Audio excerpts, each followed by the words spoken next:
తనను తాను నిందించుకోవాలా ఈ రకమైన దుస్థితికి. అంతేకాదు నిజంగా కామన్ సెన్స్ ఉంటే ఇక్కడ నేను జగన్మోహన్ రెడ్డి కాదండి చీఫ్ సెక్రటరీని అంటాను.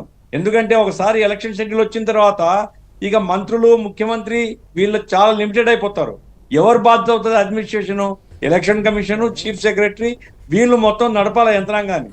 కాబట్టి ఇటువంటి ఆర్డర్ 30వ తేదీ వస్తే 2వ తేదీలోగా దానికి తగిన ఏర్పాటు చేయాల్సిన బాధ్యత చీఫ్ సెక్రటరీది. ఆయన చేయడంలో విఫలమైనాడు.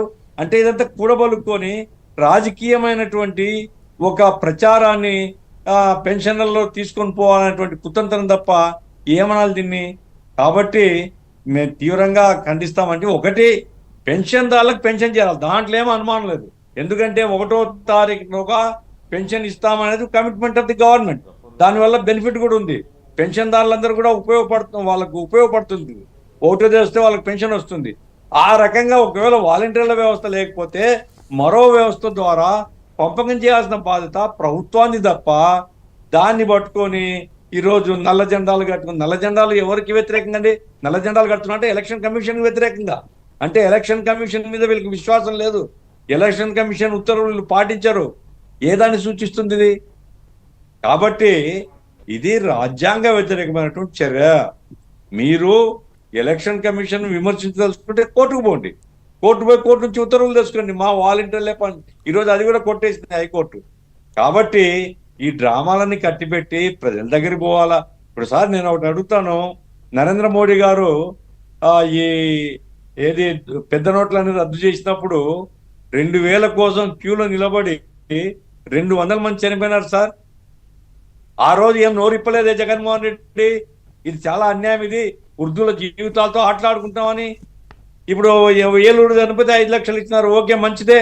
ఇప్పుడు తిరుపతిలో ఎవరో చనిపోయినారంటున్నారు, ఇక్కడ మన విజయవాడ దగ్గరలో ఎవరో చనిపోయినారంటున్నారు, వాళ్ళందరూ కూడా ఇచ్చేసేమని అంటున్నాం మేము. ప్రభుత్వం యొక్క తప్పు, ప్రభుత్వం తప్పు వల్ల, ప్రభుత్వం చేతగాంతనం వల్ల, ప్రభుత్వ యంత్రాంగం యొక్క నిర్వహణ లోపం వల్ల ఎవరైనా చనిపోతే దాని బాధ్యత ప్రభుత్వం వహించాలా, వాళ్ళకు డబ్బులు ఇవ్వు. అట్లాగే ఈరోజు ఉత్తర్వుల్లో ఇంటి దగ్గరికి ఎవరైతే కదలలేని పరిస్థితిలో ఉంటారో, వికలాంగులు ఉంటారో వాళ్ళకి ఇంటి దగ్గర పంచుతామని గవర్నమెంట్ కమిట్మెంట్ ఉంది. మరి మంచాల మీద వేసుకుని పోవడం ఏమిటండి? ఇంటి దగ్గర ఇవ్వాలి కదా. అంటే ఇదంతా కూడా రాజకీయ ప్రేరేపితమైనటువంటి, అంటే ప్రతి దాన్ని రాజకీయాల కోసం ఉపయోగించుకునే క్షుద్ర రాజకీయం తప్ప ఇందులో సహేతుకమైనది ఏం లేదు. పోయినసారి ఏవైతే ఎలక్షన్ కమిషన్ రూల్స్ పెట్టినారో ఈ పద్ధతిలో election commission time to time కొన్ని నిర్ణయాలు, ఇప్పుడు ఈ రోజు ఎస్పీని లేకుంటే ఇంకోని ట్రాన్స్ఫర్ చేసినారు, దాని మీద కూడా ఊరేగింపులు తీస్తారా? మా ఎస్పీ, మా ప్రజలకు అనుకూలమైన ఎస్పీ అని.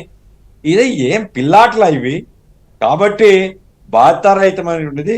అట్లాగే నేను టీడీపీ వాళ్ళని కూడా ఏమంటే డబ్బులు లేవు మీకెందుకండి? డబ్బులు వాళ్ళు ఇవ్వాలా, వాళ్ళ బాధ్యత. ఇవ్వలేకపోతే ఇప్పుడు విమర్శించండి. ఎంతసేపు ఉన్న రాజకీయాల కోసం ప్రధాని వీళ్ళు వాళ్ళు వాడుకోవడం కంటే ప్రజల్ని కొంచెం ప్రశాంతంగా ఉండించి విషయాల మీద ఆలోచించడం చేయడం మంచిది తప్ప ప్రతిదీ రాజకీయమైంది. ఏమైనా క్షుద్ర రాజకీయం తప్ప వైసీపీ చేస్తున్నది. ఇందులో సహేతుకత నాకేం కనపడలేదు. పోదలుచుకుంటే ఎలక్షన్ కమిషన్ యొక్క నిర్ణయానికి వ్యతిరేకంగా కోర్టుకు పోవచ్చు. ఇంత విపులంగా మీరు చెప్పగలిగారు అని అంటే దానికి కారణం ఏంటి? మీకు రాజకీయ అనుభవము, ప్రజాప్రతినిధిగా సుదీర్ఘమైన అనుభవం ఉంది, వ్యవస్థలు ఎలా పనిచేస్తాయి, ఎన్నికల సంఘం ఏంటి, ప్రభుత్వం ఏంటి, నిబంధనలు ఎలా ఉంటాయి, పైగా ఇవన్నీ చూస్తున్నారు, ఉద్యమాల్లో ఉన్నవాళ్ళు కాబట్టి ఇవన్నిటి మీద మీకు పూర్తి అవగాహన ఉంటుంది.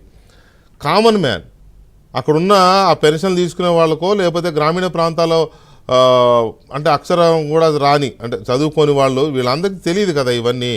ఎప్పుడైతే పెన్షన్ లేదట, పెన్షన్ రాదట అనగానే ఇక చూడండి మొదలైంది ఇక క్యాంపెయిన్, సోషల్ మీడియా క్యాంపెయిన్, పేటిఎమ్స్ మొదలవగానే సహజంగానే ప్రజల్లో వృద్ధుల్లో ప్రత్యేకించి ఒక పానిక్ సిచ్యువేషన్ వస్తుంది. మరి అది ఎక్స్ప్లెయిన్ చేయాలి అని అంటే ఎవరో ఒకరు దాన్ని కొంత వెంకటకృష్ణ గారు డీప్ గా ఒక రోజుకు ప్రజల ఆలోచనలు ఏం మారవు. ఇవంతా వీళ్ళకేం పని లేదు, సోషల్ మీడియా డబ్బులు ఇచ్చి పెట్టుకున్నారు, ఇక అయిపోయింది, ఏదో ప్రతిపక్షాలు చేసినాయి. అరే ప్రతిపక్షాలకు ఏం సంబంధం అండి? ఎలక్షన్ కమిషన్ ఉత్తర్విస్తే ప్రతిపక్షాలకు ఏం సంబంధం అంటున్నాను నేను. కాబట్టి ఇవేం పెద్దగా ప్రజల్ని ప్రభావితం ఏం చేయవు. కాబట్టి ప్రజలు తెలుసుకుంటారు. ఈరోజు ఇస్తున్నారు కదా, సాయంకాలం మొదలైంది, రేపు ఎల్లుండిలో 3 రోజుల్లో పూర్తి చేయమని ప్రభుత్వం ఉత్తర్వులు ఇచ్చింది. కాబట్టి జనానికి ఎవరు చెప్పుకుంటే వాళ్ళు చెప్పుకోవాలి అంతే తప్ప వేరే మార్గం ఏముంది సార్. రైట్. ఇక దీని మీద ప్రజల్లో జరుగుతున్న చర్చ కానీ లేకపోతే వీళ్ళు వేసిన ఎత్తుగడ కానీ, వీళ్ళు వేసిన ఎత్తుగడ అంటే వీళ్ళకి ఎప్పుడైతే ఇది రాంగ్ షాక్ తగులుతుంది అనుకున్నారో దాన్ని ఏదో